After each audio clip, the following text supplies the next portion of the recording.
Because, Mr. President, you know in your heart, and you stood up to it, America has nothing to apologize for. Where there is pain and suffering, you'll find America there. Where there is tornadoes and storms and people. Come on, put your hands together.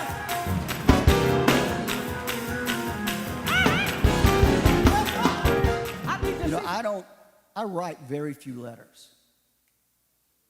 I answer emails, phone calls, but I write very few letters. Dad and I were talking Friday, and we were talking about the president. And I was talking about how disappointed I was that the mainstream Republican Party has abandoned our president and are running for the hills. And I said, I saw him on TV yesterday, and they did a close-up of his face. And I said, I looked into his eyes, and I could see a man that loves this country. I could see a man that knew he won, and yet it was being stolen from him. And if I would ever write a letter to any president, I would say this to you: Dear Mr. President, I registered to vote in 1973. I have never missed an election, city, state, federal, in that time. In 2015, when all of the different candidates began to jump out and declare themselves as candidates on the conservative side, I would look at them, hear their remarks, and just go, no. They're just like all the others that have come before them. They're just a professional politician. And I would tell you that I was growing disheartened as I didn't see a true conservative until the day I turned on the television and I caught the part where you were going down the escalator of Trump Tower to announce your candidacy. I listened to what you had to say, and in my heart I said, that's the man I'm supporting. And it was amazing. At lunch, I mentioned that. Mother and Daddy looked at me and said, we saw it, and that's who we're supporting. And I don't know what the outcome is going to be, but as one American citizen to his president, I want to say I love you, I respect you, and I want to thank you for the following. Number one, I want to thank you for being a friend to Israel.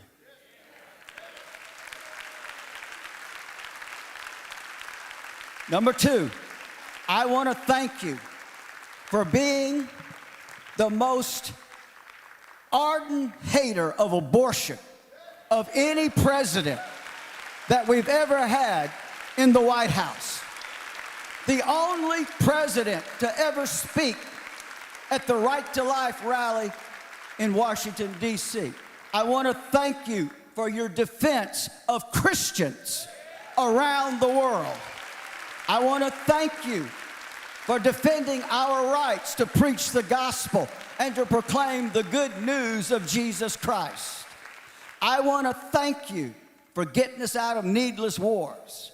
I want to thank you for getting us out of treaties that other administrations have signed that has wasted trillions of dollars of taxpayers' money and has never produced one good thing for the people of the United States of America. I want to thank you for the tax break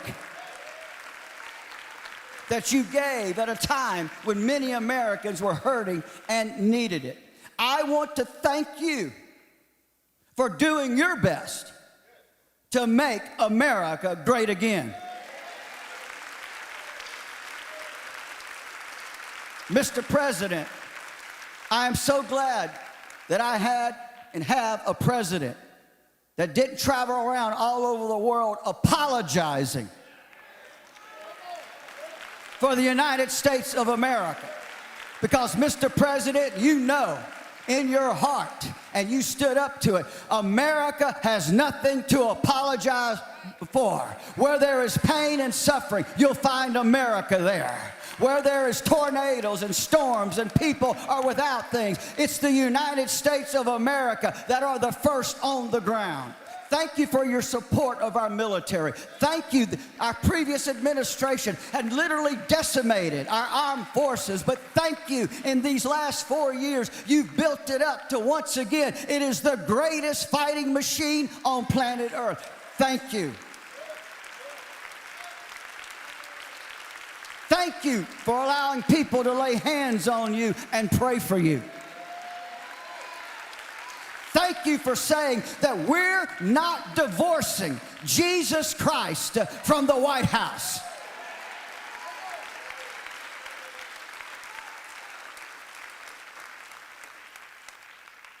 And Mr. President, we pray for you.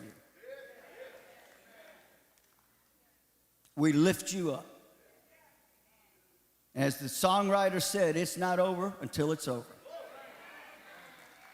But should it not go the way we want, I just want to say this to you, 2024.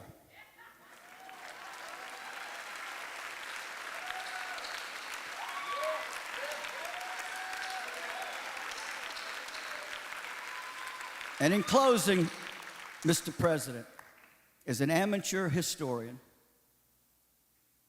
who has studied the lives of every single man that sit in the White House, I consider Abraham Lincoln and you the two greatest presidents